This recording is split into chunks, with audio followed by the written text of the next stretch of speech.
चलते हैं। श्रीमद् भागवत महापुराण जो भगवान का साक्षात वांग्मय स्वरूप है, प्रसंग चल रहा है श्री धर्म के मूर्तिमान अवतार विदुर जी महाराज संपूर्ण तीर्थों का भ्रमण करते हुए जब यमुना के पावन पुलिन पर आए तो वहां उद्धव जी को रोते हुए देखा।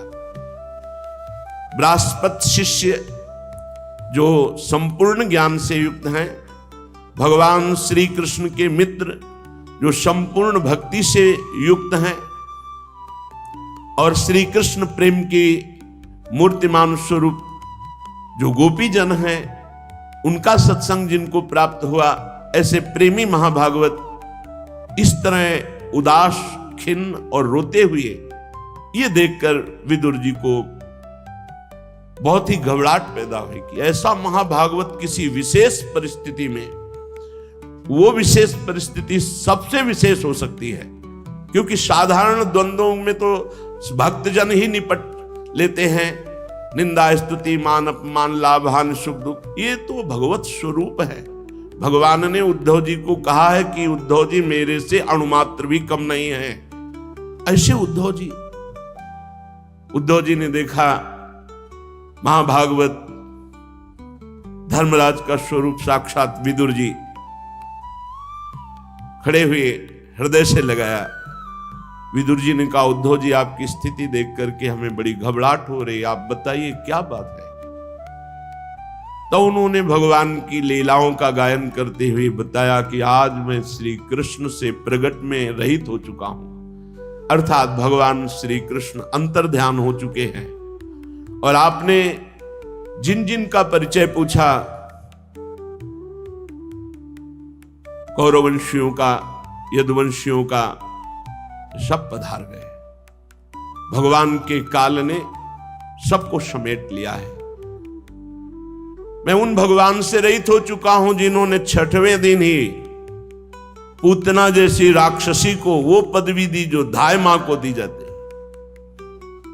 इनसे बढ़कर कौन दयालु होगा जो विष पिलाने आ रही है उसको परम पद दे रहे हैं जो मां को मिलना चाहिए। तृणावर्त, अघासुर, बकासुर, धेनुकासुर, प्रलंबासुर, इन सब का उद्धार करने वाले मैं श्री कृष्ण से रहित हो चुका हूं। कालीदह में ऐसा विष प्यास से व्याकुल होकर गौएं, बछड़े, सखाजन, ग्वाल बाल ये सब जल पिए और सब का प्राणांत हो गया। भगवान ने देखा कि अरे तुम मेरे लीला विहार की भूमि को दूषित कर रहा है। अपनी अमृतमयी दृष्टि से एक क्षण में समस्त सखा, ग्वाल बाल, बछड़ा सबको जीवित कर दिया। उनको ऐसा लगा मानो मैं सो के उठाऊं। किसी को यह भान नहीं हुआ कि हमारा शरीर पूरा हो गया था। भारी विष, ऐसा कालीदह का विष था कि ऊपर से अगर पक्षी उड़ जाए तो गिर के मर जाए, ऐसा धुआं उठता रहता था विष का। भगवान उस दह में कूदे, कालिया के मान का मर्दन करके उसको आज्ञा करी, यहां से रमणक द्वीप जाओ, और संपूर्ण कालीदह के जल को विष से रहित अमृतमय कर दिया एक दृष्टि मात्र से। भगवान की अमृतमयी दृष्टि है। श्री भगवान ने बड़े बड़े तपस्वी जन, मुनिजन, ब्रह्म ऋषि जन, परमहंस जन और यहां तक कि स्वयं ब्रह्म विद्या जो गोपी बनी आकर, ये गोपी कोई साधारण नारी नहीं है, ये दिव्य महात्मा है जो गोपी स्थिति को प्राप्त हुए हैं। आप ऐसा समझो जैसे राष्ट्रपति पद है, कोई स्त्री पुरुष नहीं, वो पद है, उसमें कोई भी जा सकता है।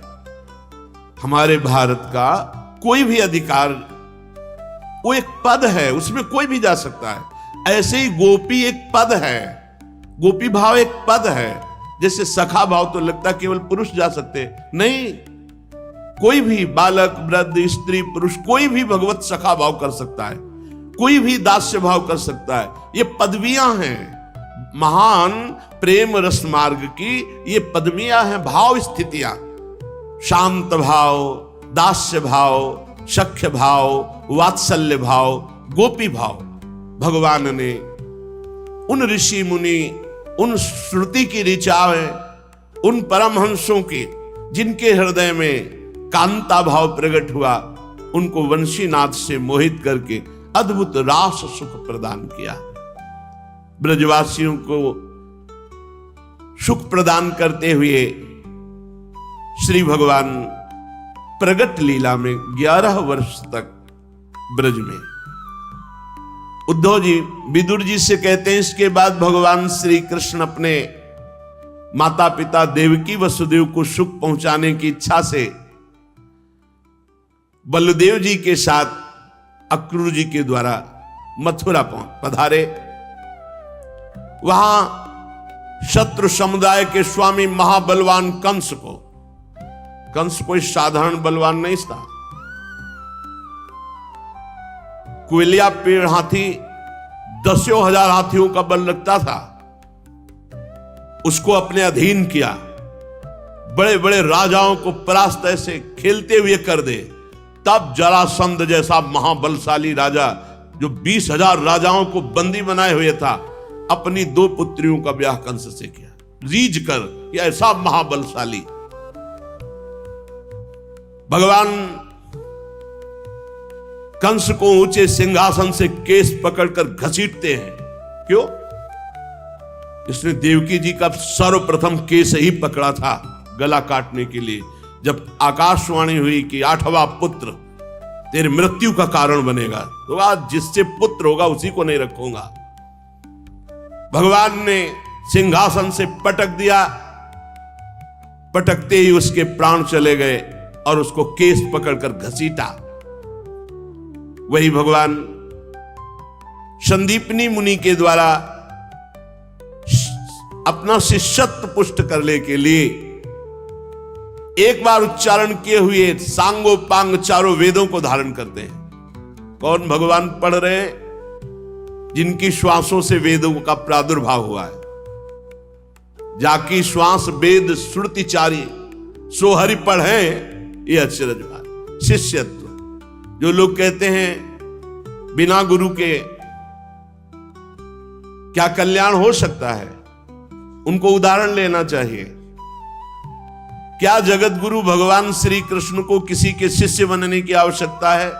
कौन सा ज्ञान प्राप्त करना है, कौन सा मंत्र जितने ज्ञान सब आपके ही तो हैं। क्या भगवान मर्यादा पुरुषोत्तम श्री राम को किसी को गुरु बनाने की जरूरत है? लेकिन योग वासिष्ठ में देखिए, गुरु पद में वशिष्ठ जी विराजमान और भगवान शिष्यत्व स्वीकार करके ज्ञान प्राप्त कर रहे हैं। हे श्री राम, आप ऐसा समझिए, वशिष्ठ जी समझा रहे हैं। विश्वामित्र जी की आज्ञा पर भगवान पुष्प लेने जा रहे, संध्या वंदन के लिए चरण चाप रहे, विविध आज्ञाओं का पालन कर रहे हैं।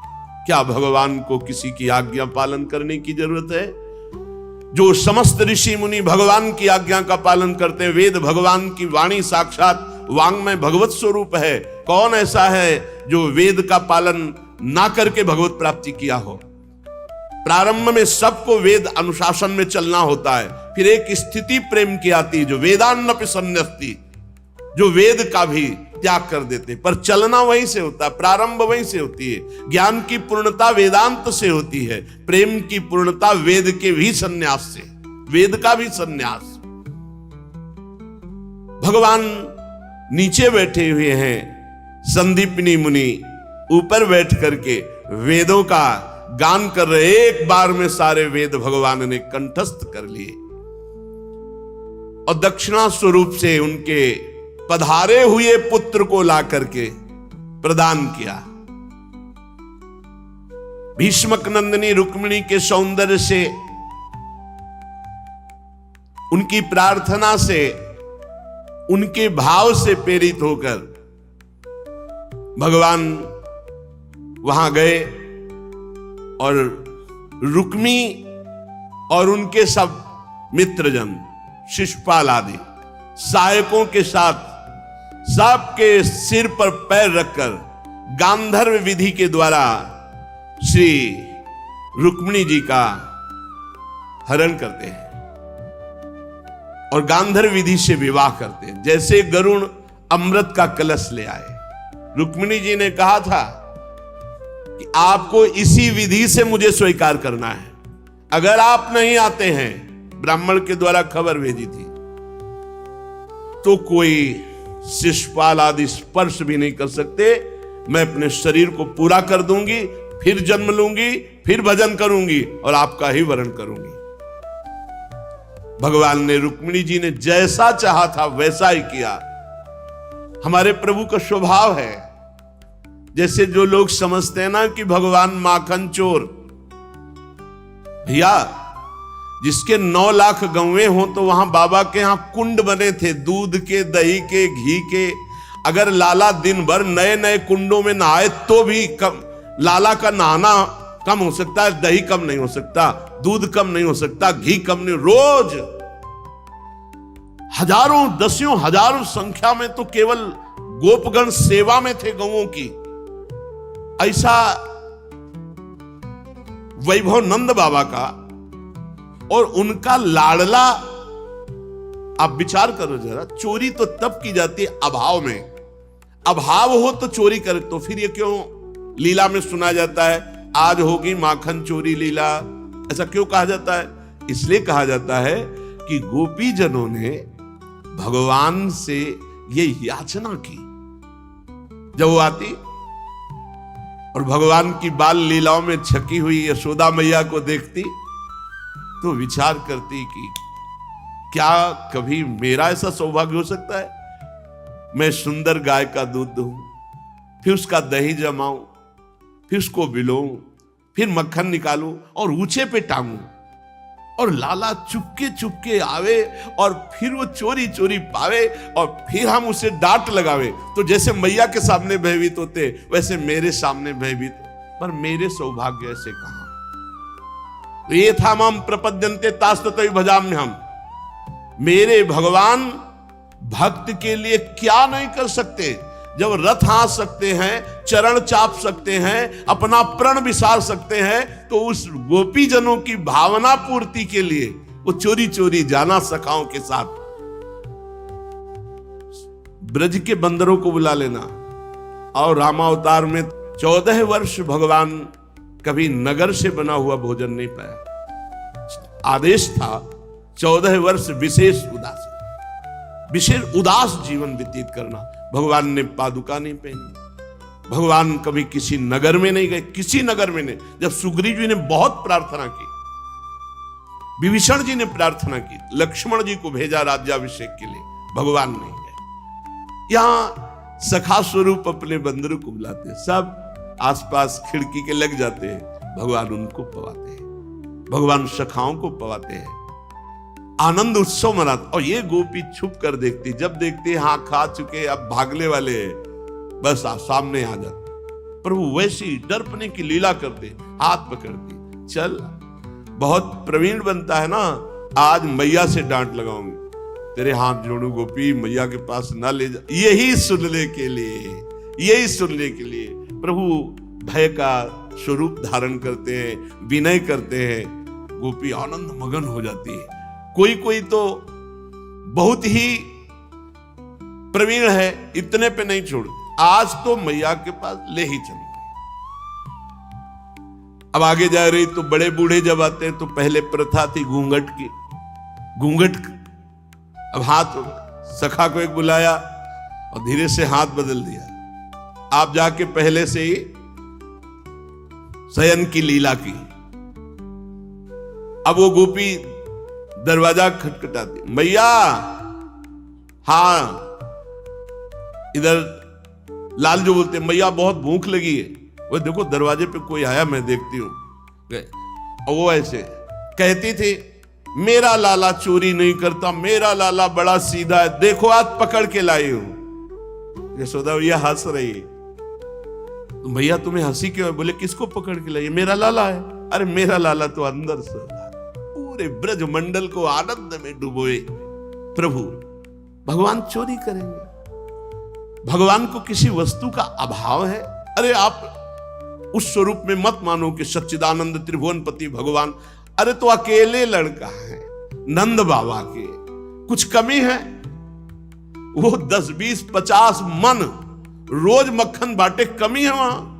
बाबा के 9 लाख गौ, 9 लाख गौएं, और ऐसे तो नंद बाबा केवल, और नंद बाबा के भाई है, और सबकी गौएं हैं। अरे लाला के पास कमी क्या है। हमारे प्रभु अपने भक्तों को सुख प्रदान करते हैं। रुक्मिणी जी ने जैसा चाहा वैसे ही भगवान ने उसी विधान से रुक्मिणी जी को स्वीकार किया। स्वयंवर में 7 बिना नथे हुए बैलों को कब्जे में करके नागनिजिति सत्या से विवाह किया। इस प्रकार मान भंग हो जाने पर मूर्ख राजाओं ने शस्त्र उठाकर राजकुमारी को छीनना चाहा, तो बिना घायल हुए भगवान श्री कृष्ण ने सब राजाओं का मान मर्दन कर डाला। भगवान एक साधारण पुरुष की सी लीला करते हुए सत्यभामा से, तुम्हें क्या पसंद है, तुम्हें क्या लाके दूं। हर जगह हमारे प्रभु में ये यथामाम प्रपद्यन्ते। आप सोचो, ये तो सत्यभामा जी मंगलमयी भूमि का अवतार हैं, और भगवान त्रिलोचन जी के यहां साधारण वेश में नौकर बनकर जाते हैं, और बहुत समय तक सेवा स्वयं सच्चिदानंद भगवान करते हैं। ये तो सत्यभामा जी हैं। भगवान माधवदास बाबा को सोच ही सोच बार बार हो रही। स्वयं जगन्नाथ जी पीतांबर का साफा बांधे हुए लंगोटी बार बार धो के बाबा की फैला रहे समुद्र से। क्या है, जब हम भगवान की इस प्रेम भावना को नहीं समझते, तो अब भगवान ने तो ऐसा किया। हम अज्ञानी जीव एक साधारण भाव लगाकर भगवान सत्यभामा जी के सामने से, हे प्राण प्रिय, आपको क्या पसंद है। सत्यभामा जी ने कहा, स्वर्ग से कल्प वृक्ष पारिजात हमारे यहां आंगन में होना चाहिए। ठीक, ऐसा ही किया। इंद्र थोड़ा इंद्राणी के कहने से कि कल्प वृक्ष तो स्वर्ग में ही रहेगा। इंद्र ने कहा, देखो प्रभु हैं। बोले नहीं, ये नहीं जाएगा। तो इंद्र को विवश होकर भगवान से प्रतिकूलता करनी पड़ी। थोड़ी देर में इंद्र को समझ में आ गई कि इनके आगे हम तो गरुड़ में रख करके स्वर्ग से कल्प वृक्ष सत्यभामा जी के आंगन में। इंद्र ने अत्यंत क्रोधित होकर देव सैनिकों के साथ भगवान पर आक्रमण किया। निश्चित भगवान जब अपने को छुपा के लीला करना चाहे तो कोई नहीं जान सकता, पर भगवान ने एक क्षण में समस्त देवताओं को यह अनुभव करा दिया कि वो शक्तिहीन है। भगवान कल्पवृक्ष लाकर सत्यभामा जी के आंगन पे लगा। विशाल शरीर जो आकाश को भी ढक दे, भगवान ने उस भौमासुर को सत्यभामा जी को साथ ले गए थे कि एक बार ये बोले कि मारो। इतना प्रहार, बहुत बलशाली उसका जब आएगा प्रसंग, तो इतना सुरक्षा व्यवस्था, कोई जा ही नहीं सकता था बिना भगवान के। 16,100 राजकुमारियां बंदी बना के रखी थी। पूरे विश्व की देव कन्या, नाग कन्या, यक्ष कन्या, नर कन्या, सब ऐसे। भगवान ने ऐसे भौमासुर का उद्धार किया और उनके पुत्र भगदत्त को राज्याभिषेक किया। उन्हीं के पुत्र को राज्याभिषेक किया। और जब अंतापुर में प्रवेश हुए तो 16,100 राजकन्याएं जो बंदी बनाए हुए थे, देखते ही भगवान श्री कृष्ण को आनंद में मगन हो गई और सब ने एक स्वर में कहा, प्रभु विश्व में कोई हमें स्वीकार नहीं करेगा, क्योंकि आसुर स्वभाव वाला है भौमासुर, हमें बंदी बनाए हैं तो कोई नहीं स्वीकार करेगा। अब हम आपकी शरण में हैं। तो भगवान ने 16,100 राजकुमारियों को द्वारिका पालकी में भेजा और इनके साथ एक साथ इतने रूप धारण करके एक साथ भगवान ने ब्याह। 16,108, ये 16,100 वो राजकुमारियां हैं जो भौमासुर ने बंदी बनाया था और जिन्हें कोई स्वीकार नहीं करता, क्योंकि ये असुर स्वभाव का बंदी बनाए हुए कौन स्वीकार करेगा? भगवान जिसको कोई नहीं, और जो भगवान की शरण, भगवान ने अपनी प्रिया बनाया। भगवान की ये निज शक्तियां हैं। भगवान ने 16,100 रूप धारण किए, 16,100 जगह एक ही मुहूर्त में 16,100 से पानी ग्रहण किया, एक ही मुहूर्त में। कर तुम मकर तुम अन्यथा कर तुम, सर्व समर्थ भगवान। नारद जी को यही लगा था कि 16,108 साल में तो 365 दिन होते हैं, भगवान कब किसके पास जाते होंगे? तो जिस महल में गए, दिव्य शक्ति संपन्न नारद जी जिस महल में गए, भगवान उस महल में मिले। कहीं संध्या कर रहे हैं, कहीं ध्यानस्थ हैं, कहीं बच्चों के साथ दुलार कर रहे हैं, कहीं किसी को उपदेश कर रहे हैं, कहीं मंत्रियों के साथ सलाह कर, और जिसमें जाते तो अनजाने बनकर भगवान को, आओ आओ नारद जी, कब पधारे आप, बड़े भाग्य आपके। आश्चर्यचकित होते ना, 10-10 महल छोड़ के जाने लगे, सब महल में भगवान मिला। तब उनका अचिंत शक्ति भगवान, आपकी महिमा को कोई पार नहीं पा सकता। भगवान ने उन सब से 10-10 पुत्र उत्पन्न किए। अरे हम सब उन्हीं के उत्पन्न किए हुए हैं, सबके पिता भगवान ही है। एक संकल्प मात्र से अनंत ब्रह्मांडों का सृजन हो गया, तो 10-10 पुत्रों को प्रकट होना कोई बड़ी बात है? कालयवन, जलासन, शाल्वादि, ये ऐसे महाबली जिनको केवल भगवान ही, दूसरा कोई नहीं। भगवान ने अलौकिक शक्ति के द्वारा इन सब का उद्धार करवाया।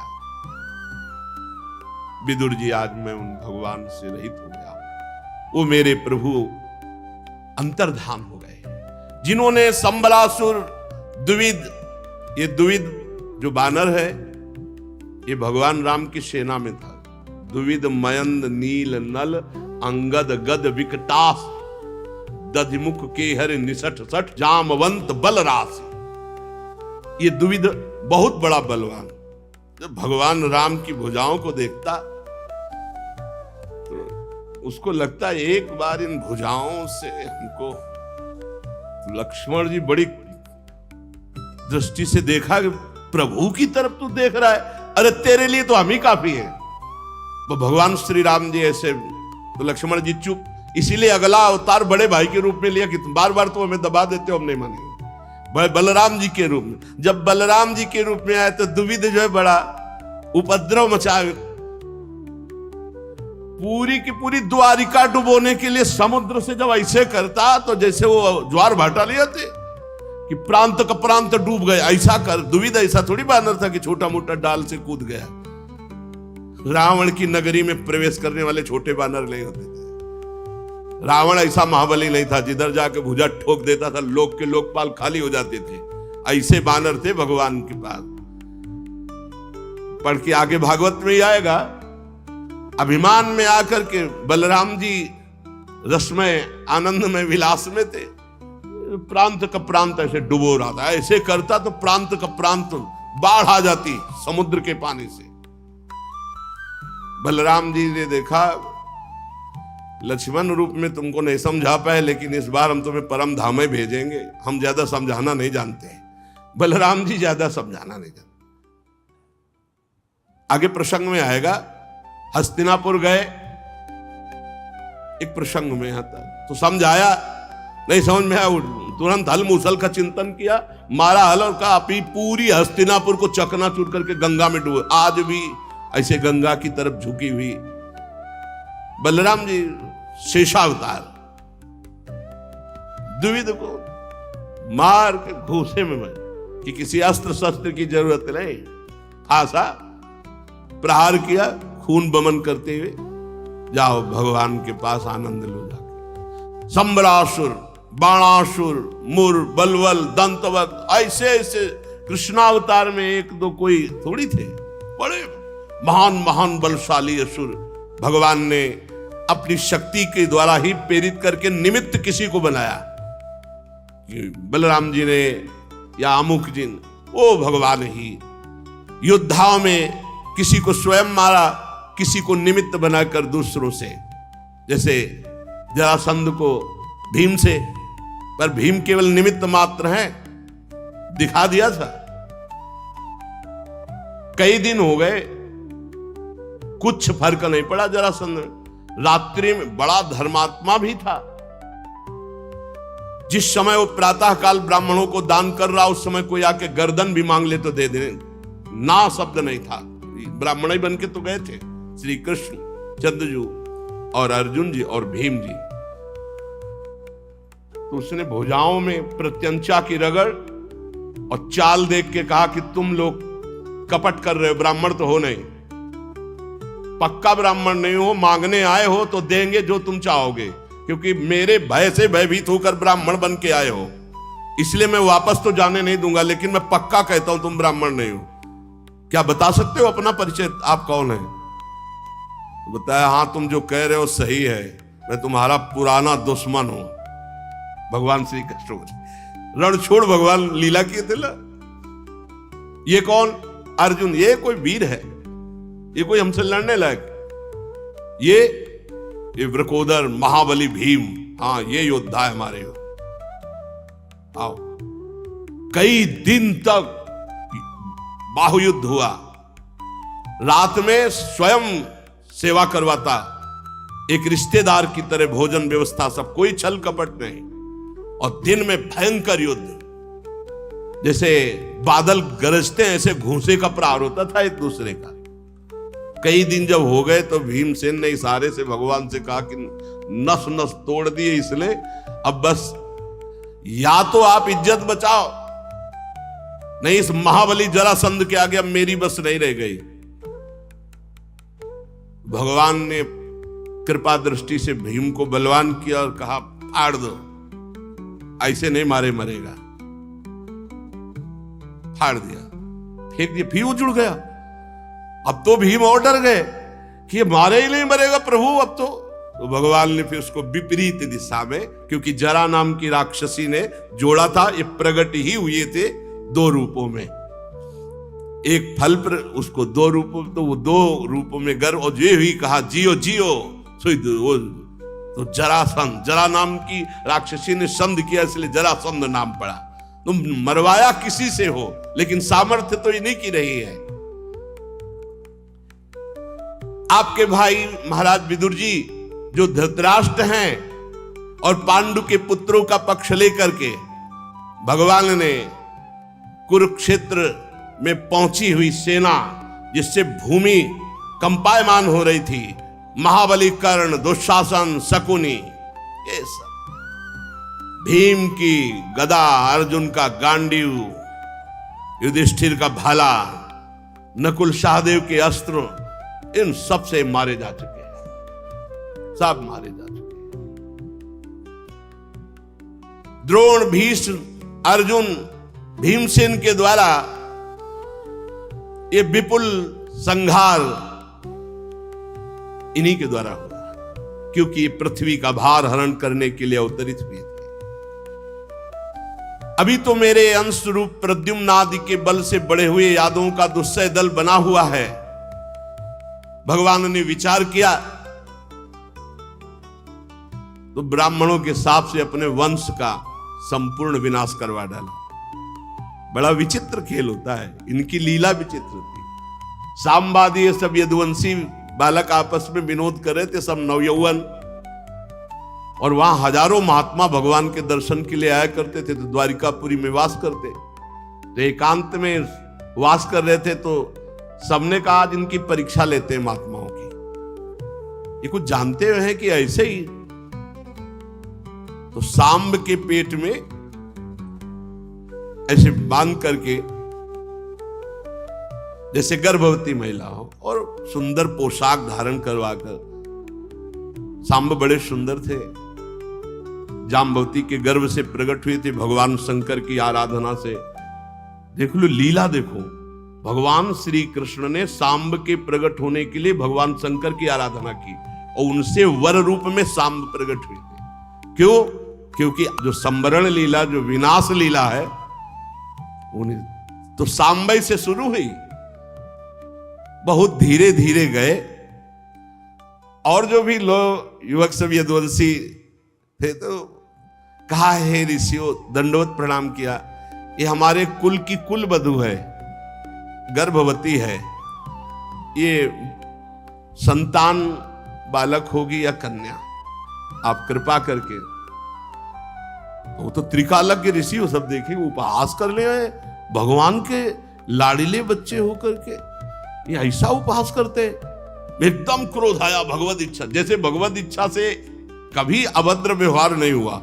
यही तो होता है, भगवान की जब लीला होली होती है तो किसी का बस नहीं चलता। ये ऐसे उनके अंदर क्रोध, जैसे कभी किसी महात्मा को जय विजय ने नहीं रोका होगा, कभी। पता नहीं उस दिन क्या आया कि सनक सनंदन सनातन सनत कुमार को रोक दिया। खास बात कि उनके पास झोला भी नहीं, कपड़ा भी नहीं, दिगंबर रहते, नंग धड़ंग, 5 वर्ष की अवस्था, और चारों दिगंबर रहते, और कोई बेग वेग भी ले लिए थे कि पहले चेक करो। पर उनको क्रोध आ गया सनकादि को, और शाप दे दिया जय विजय। कभी क्रोध नहीं आया, दोनों बातें। जय विजय को कभी शंका किसी पे नहीं हुई, और शंका हो गई, और सनकादि को कभी क्रोध नहीं आया, ब्रह्मबोध संपन्न महापुरुष, तो उनको क्रोध आ गया और शाप दे दिया। और जब बाद में पूरा निर्णय निकला तो मम इच्छा कह दीन दयाला, तो इन्हीं की इच्छा से सांब के उदर में वो बांधा गया कढ़ाई, और वो दिखाया गया दृश्य की गर्भवती है। तो क्या होगा? तो ऋषियों ने कहा कि इससे वही होगा जो तुम्हारे वंश का विनाश होगा। फटाफट खोल के देखा तो एक इतना बड़ा मूसल, अब सब भगवान से किसी ने सलाह नहीं दी। महाराज उग्रसेन के सामने गए, पूरी घटना सब लज्जायुक्त होके कही, अरे उनका ब्रह्म ऋषियों का शाप, इसे तो कोई नहीं टाल सकता। तो ये हुआ, इसे घिस करके समुद्र में फेंक दो। तो घिस कर समुद्र में फेंका, एक छोटी सी कील जैसी बची, उसे मछली खा गई, उसे मछुआरे ने पकड़ा, और उस व्याध ने बाण के नोक में वही लगाया जो भगवान के श्री चरण में मारा। देखो ऋषियों का शाप। और वो एरेक नाम की घास के रूप में वो सब जो तलवार की तरह थी, सब मधुपान किए हुए, लाल लाल आंखें। मधु का मतलब आप देखना शहद भी होता है। मधु में वृक्षों ने ऐसे प्रदान किए हैं रस, जिसमें मादकता है, जिसमें एक उन्मत्तता चढ़ती है। तो मधुपान किए हुए ऊपर से सांप सब मधुपान करके मतवाले हो गए, और आपस में उसी एरे, कोई थप्पड़, कोई घूसे, कोई एरेक नाम की घास से, वो तलवार जैसी थी, काट काट के पूरे यदुवंशी। महाराज हमारे प्रभु बड़े करुणामय हैं।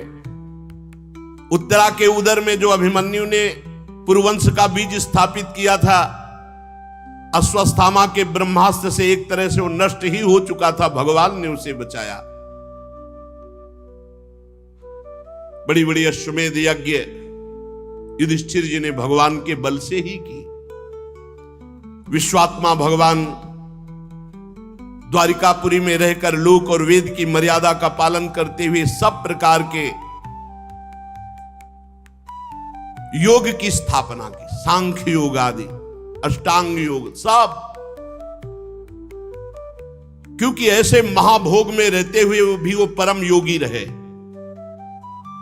जिनकी मधुर मुस्कान, स्नेहमयी चितवन, सुधामयी वाणी, निर्मल चरित्र, समस्त शोभा और सुंदरता के निवास, अपने श्री विग्रह से लोक परलोक और समस्त यादवों को आनंदित किया।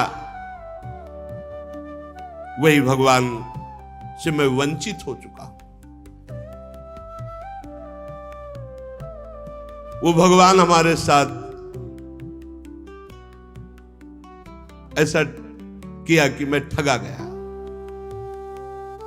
योगेश्वर भगवान अपने भक्तों को सुख देने के लिए अवतरित हुए।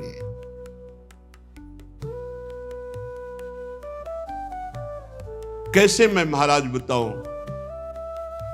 कि आज मैं उन्हीं प्रभु के वंचित हो चुका हूं। प्रीतम प्रभु श्याम सुंदर मुझे ठग लिए। क्या दिव्य विशुद्ध चिदानंदमय सुंदर श्याम शरीर, ओहो शांति भरी रत्नारी आंखें, रेशमी पीतांबर, दूर से ही चित्त को लुभायमान करने वाला स्वरूप। विदुर जी, ये मैं अंतिम शोभा आपको बता रहा हूं अपने प्रभु की। एक पीपल वृक्ष के नीचे बाईं जांग पर दायां चरण रखे हुए, भोजन पान सब का त्याग करके आनंद प्रफुल्लित, उस समय मैं वही था। उस समय महान स्थिति को प्राप्त परम भागवत सिद्ध श्री मैत्रेय जी लोकों में स्वच्छंद विचरते हुए वहां पहुंचे। बड़ी ऊंची स्थिति के महात्मा मैत्रेय जी, वो आनंद और भक्ति भाव से भगवान के सामने नमन किए। मैं वहीं पास बैठा था। बस यही थे उद्धव जी, मैत्रेय जी और भगवान। ये जब भगवान परम धाम पधार रहे, श्री भगवान कहने लगे, मैं तुम्हारी आंतरिक अभिलाषा जानता हूं। ये बात विदुर जी को उद्धव जी बता रहे हैं, यमुना के पावन तट पर बैठे हुए। मैं तुम्हारी आंतरिक अभिलाषा जानता हूं, इसलिए मैं तुम्हें वो साधन बता रहा हूं जो सबके लिए अत्यंत दुर्लभ है। उद्धव, तुम पूर्व जन्म में वसु थे। विश्व की रचना करने वाले प्रजापतियों और वसुओं के यज्ञ में मुझे पाने की इच्छा से तुमने मेरी बड़ी कठिन आराधना की थी। इसीलिए तुम उद्धव के रूप में जन्मे हो आकर। ये तुम्हारा अंतिम जन्म है, क्योंकि जिसे मेरा अनुग्रह प्राप्त हो जाता है उसका अंतिम जन्म होता है। ये अपने को पता चलता है। जैसे भोजन पाके छक जाया जाता है ना, तो कहा जाता है मैं छक गया। किसी दूसरे से प्रमाण नहीं लिया जाता, ए भैया हम छक जाए, तुम बैठो हमें बता देना कि तुम छक गए। वो अपने को लगता है। ऐसे ही जब अपना काम हो जाता है ना, तो आता है हमारा काम हो गया। वो अंदर से भगवान बता देते हैं, जिसे मेरा अनुग्रह प्राप्त हो गया उसका अंतिम जन्म है। उद्धव, अब मैं इस मर्त लोक से अपने परम धाम को जा रहा हूं। यहां एकांत स्थल है। तुम मेरे अनन्य प्रेमी हो, इसलिए मेरा दर्शन पाया। बड़े सौभाग्य की बात है। पूर्व काल में आरंभ में मैंने अपने नाभि कमल पर बैठे हुए ब्रह्मा को अपनी महिमा के प्रकट करने वाले जिस ज्ञान का उपदेश किया, वही मैं तुम्हें बता रहा हूं। विदुर जी, उद्धव जी कहते हैं, विदुर जी, मुझ पर तो प्रतिक्षण उन परम पुरुष की कृपा वर्षा करती थी। उस समय उनके इस प्रकार आदर पूर्वक कहने से मैं रो पड़ा। गदगद वाणी हो गई, अश्रुधारा बहने लगी और मैंने हाथ जोड़कर कहा, स्वामी मुझे कोई ज्ञान नहीं चाहिए, मुझे आपके चरणों का सानिध्य चाहिए। मैं आपके बिना नहीं रह सकता। कि आप अंतर ध्यान हो जाए, हमें ज्ञान विज्ञान। प्रभु मुझे धर्म अर्थ काम मोक्ष चारों नहीं चाहिए। ये ज्ञान आप मुझे मत दीजिए, मुझे ज्ञान नहीं चाहिए। मुझे किसी की इच्छा नहीं, बस एक कृपा कर दो कि आप मुझे कभी मत छोड़ो, मैं आपके साथ रहूं, आप मुझे साथ ले चलो। यही भक्त का हृदय होता है, यही प्रेमी का हृदय होता है। मुझे और कुछ धर्म अर्थ काम मोक्ष ये सब नहीं। महाप्रभु हरिवंश चंद्र जी यही कह रहे हैं, धर्माद्यर्थ चतुष्टयम विजयताम किम तद वृथा वार्तया सैकांतेश्वर भक्ति योग पदवी त्वारोपिता मूर्धनि। मैं भगवान की एकांतिक भक्ति को भी नमस्कार करता हूं। नहीं, आप क्या चाहते हो, क्या स्थिति है? यो वृंदावन सीमनि कश्चन घनाश्चर्या किशोरी मणिस तत्कंकरे रसामृतादि परम चित्ते न मे रोचते। मेरे चित्त को और कुछ नहीं अच्छा लगता, बस महारानी जी के चरणों को दुलार करना, उनकी समीप रहना, मुझे और कुछ अच्छा नहीं लगता। ऐसे उद्धव जी महाराज कह रहे। मुझे नहीं चाहिए धर्म अर्थ, नहीं चाहिए मुझे ये ज्ञान आपका, मुझे काम मोक्ष ये सब नहीं चाहिए, मुझे आपके साथ रहना, मुझे आपके साथ आपका सानिध्य चाहिए, ये सब नहीं चाहिए। प्रभु आप निष्प्रिय होकर के प्यार करते हैं, किसी निष्प्रिय स्थिति आपकी और आप प्यार कर रहे हैं, अजन्मा होकर के आप अवतार ले रहे हैं, काल रूप होकर के आप द्वारिकापुरी के लिए भाग रहे, मथुरापुरी छोड़कर, स्वात्माराम होकर 16,108 पत्नियां, ये सब औरों की बुद्धि को चक्कर में डाल सकता है, मेरी बुद्धि को नहीं। देव, मैं जानता हूं आपका स्वरूप अबाध अखंड है, फिर भी आप मुझे बुलाते थे सलाह के लिए। ये दूसरों की बुद्धि में चक्कर डाल सकता, मेरी बुद्धि में नहीं। मैं जानता हूं, मैं मोहित नहीं हो रहा हूं, आपकी इन बातों से मैं मोहित नहीं हो रहा हूं। स्वामीन, आपका जो स्वरूप गूढ़ रहस्य है, समग्र ज्ञान है, जो ब्रह्मा जी को बताया था, मैत्रेय जी भी पास बैठे। मैं तो बिल्कुल इच्छा नहीं, सुगमता पूर्वक संसार समुद्र से पार होने के लिए जो आपका नाम है, आपका आश्रय है, वो हमें प्राप्त, हमें कोई और ज्ञान की जरूरत नहीं। ये मेरे हृदय का भाव था, मैंने निवेदन कर दिया। उद्धव जी ने कहा। तब परम पुरुष परमात्मा भगवान श्री कृष्ण ने उस समय मैत्रेय जी और उद्धव जी ही है केवल उपदेश किया। जो एकादशी स्कंद आएगा उसमें भगवान उद्धव जी को उपदेश कर रहे हैं। पूज्यपाद परम गुरु भगवान श्री कृष्ण से आत्म तत्व की उपलब्धि प्राप्त करके प्रभु के चरणों की वंदना की, परिक्रमा की, और मेरे देखते देखते वो अंतर्धान हो गए। मैं विरह से व्याकुल भटक रहा हूं।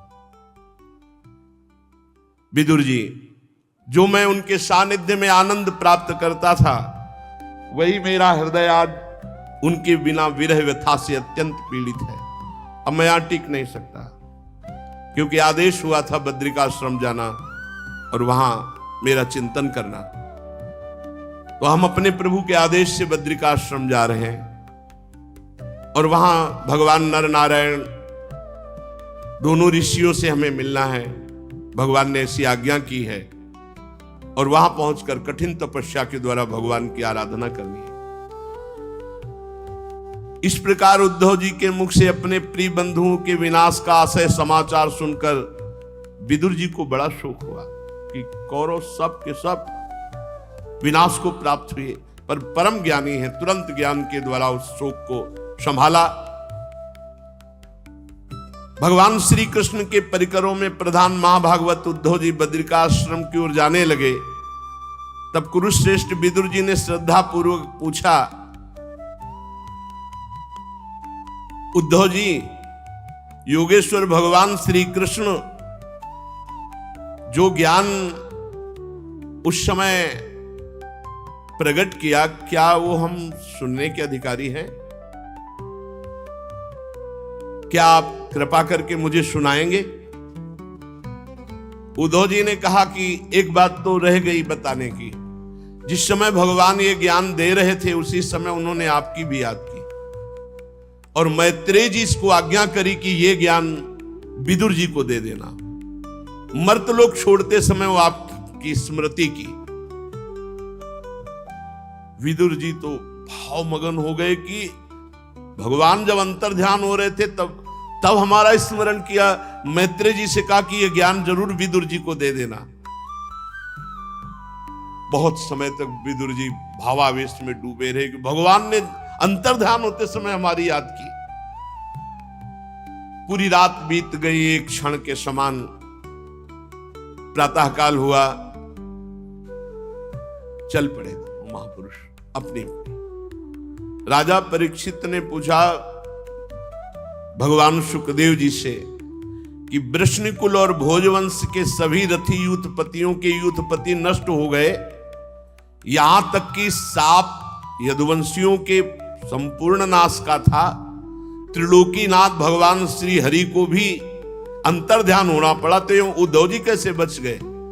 ये तो भी यदुवंशियों में है, ये कैसे बच गए? परीक्षित जी ने प्रश्न किया तो श्री सुखदेव जी ने कहा, यही तो हरि की सामर्थ्य है। हरि की इच्छा को कोई भी ऋषि मुनि साप वरदान कोई भी नहीं काट सकता। श्री हरि ने अपनी ही इच्छा से ब्राह्मण के साप, ब्रह्म ऋषियों के साप रूप काल के बहाने अपने कुल को अपने धाम पहुंचा दिया। अपने श्री विग्रह के अंतर्धान करने के पहले ये सब भगवान मुस्कुराते हुए देख रहे थे। श्री चरण में चरण चढ़ाए दाहिना और मुस्कुराते हुए देख रहे थे, पूरा विनाश हो रहा है। तब जब एक एक परम धाम पहुंच गए, तब अपने स्वरूप को अंतर्ध्यान किया। भगवान ने ये विचार किया था कि मेरे विशुद्ध ज्ञान को केवल ग्रहण करने का अधिकार उद्धव जी को है। इस समय सच्चे ज्ञानी उद्धव जी हैं। उद्धव जी अणुमात्र भी भगवान से कम नहीं है, भगवान ने स्वयं अनुभव किया। अरे वो जिसको अपना दे दे तो उसमें क्या। उद्धव जी आत्मविजयी हैं। जीवन भर में कभी एक बार भी किसी विषय पर उद्धव जी विचलित नहीं हुए कि किसी भोग ने उन्हें आकर्षित किया हो। इसलिए सच्चे ज्ञान के अधिकारी उद्धव हैं। और भगवान ने संकल्प किया कि यहीं रहे, तो कोई साप नहीं लागू हुआ उद्धव जी के। इसलिए कर तुम अकर तुम अन्यथा कर तुम सर्व समर्था स ईश्वरा। वो जो चाहे कर सकते हैं। वेदों के मूल कारण जगत गुरु भगवान श्री कृष्ण चाहते थे, इसलिए उद्धव पर कोई साप लागू नहीं हुआ।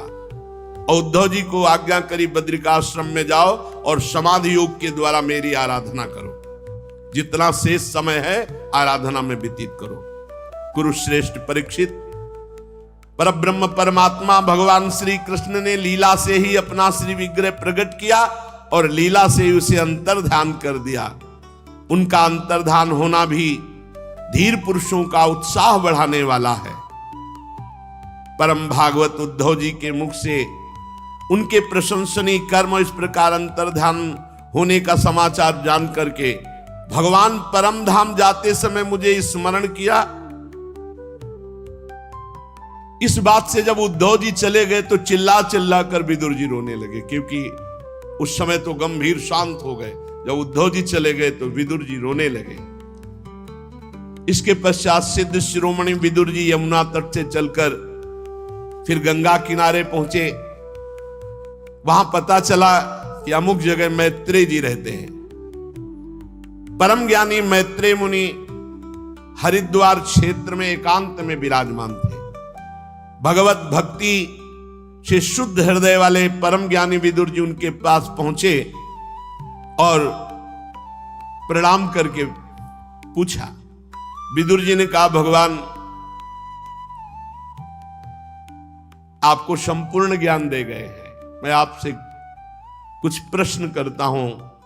ये सब जगत मंगल के लिए, विदुर जी को किसी ज्ञान की जरूरत नहीं, क्योंकि साक्षात परम ज्ञानी द्वादश भागवतों में धर्मराज हैं। संपूर्ण ज्ञान है भगवान का, संपूर्ण ज्ञान। भगवान संसार के सब लोग सुख के लिए कर्म करते हैं। विदुर जी ने प्रश्न किया कि संसार के सब लोग जितने भी कर्म होते हैं उनका लक्ष्य होता है सुख मिल जाए, परंतु उनसे ना तो उन्हें स्थायी सुख मिलता है और ना कभी दुख दूर होता है, बल्कि उससे दुख की और वृद्धि हो जाती है। अतः ऐसा क्यों होता है? इस विषय में आप कृपा करके बताइए कि क्या करना चाहिए, क्योंकि सबका लक्ष्य होता है सुख। सुख प्राप्ति के लिए किया जाता है कर्म, तो जो चाह की गई वो सुख तो मिला नहीं स्थायी, और दुख बढ़ता चला गया। तो क्या करना चाहिए जिससे स्थायी सुख मिल जाए, सदा सदा के लिए सुखी हो जाए, कभी दुख ना भोगना पड़े।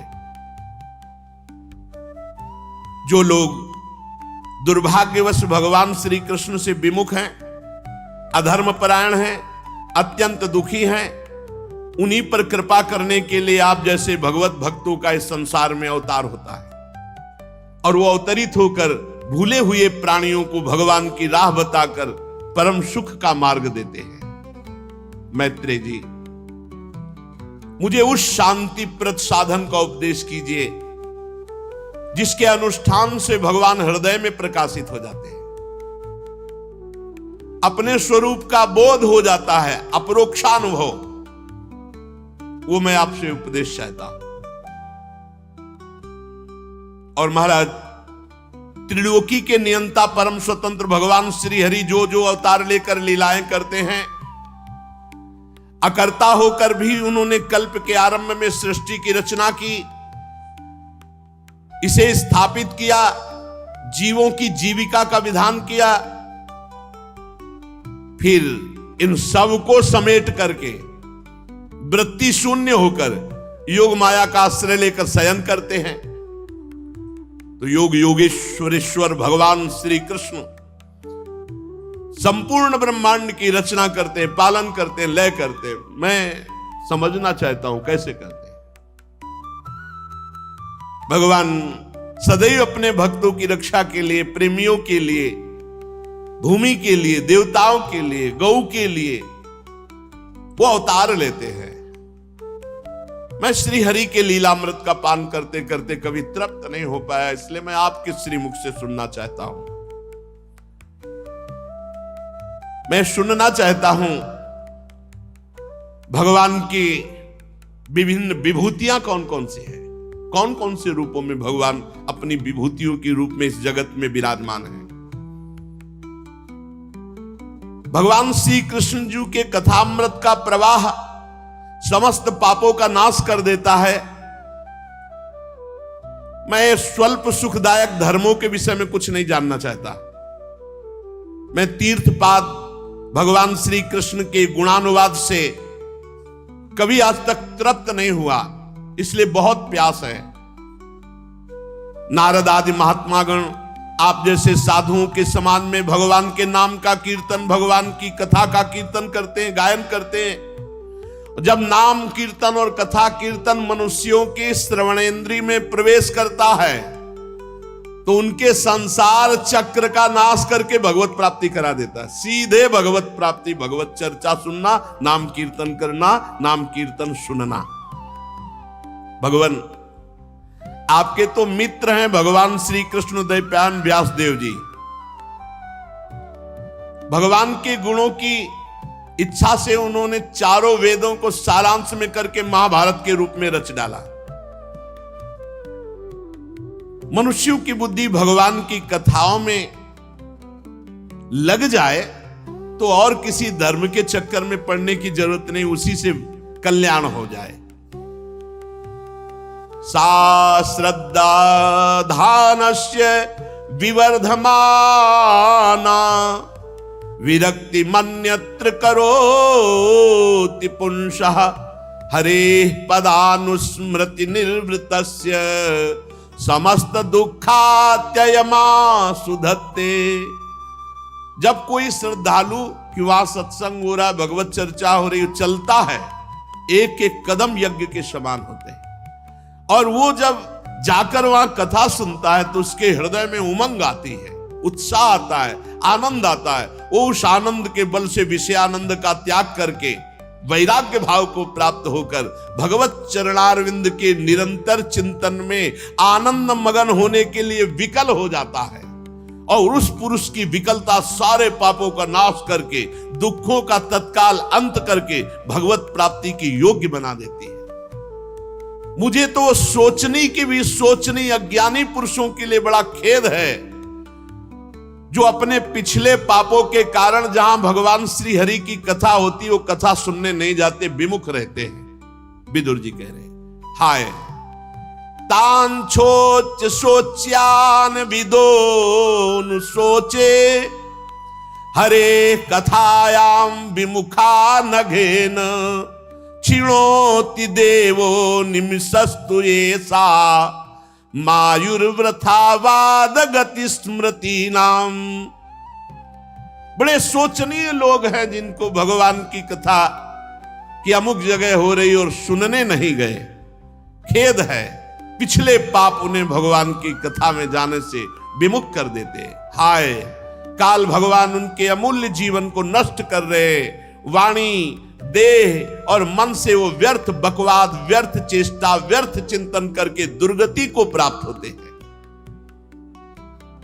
हे मैत्रेय जी, आप दीनों पर कृपा करने वाले हैं, अतः भौरा जैसे फूलों में से रस निकाल लेता है, उसी प्रकार इन लौकिक कथाओं में से सारभूता परम कल्याणकारी पवित्र कीर्ति भगवान श्री कृष्ण श्री हरि की कथाएं आप हमको सुनाइए, जिनके सुनने मात्र से इस संसार सागर से उद्धार हो जाता है। मैत्रेय जी श्री विदुर जी के पूछने पर उत्तर दे रहे हैं। सुशेष चर्चा आगे। श्री राधा वल्लभ लाल की।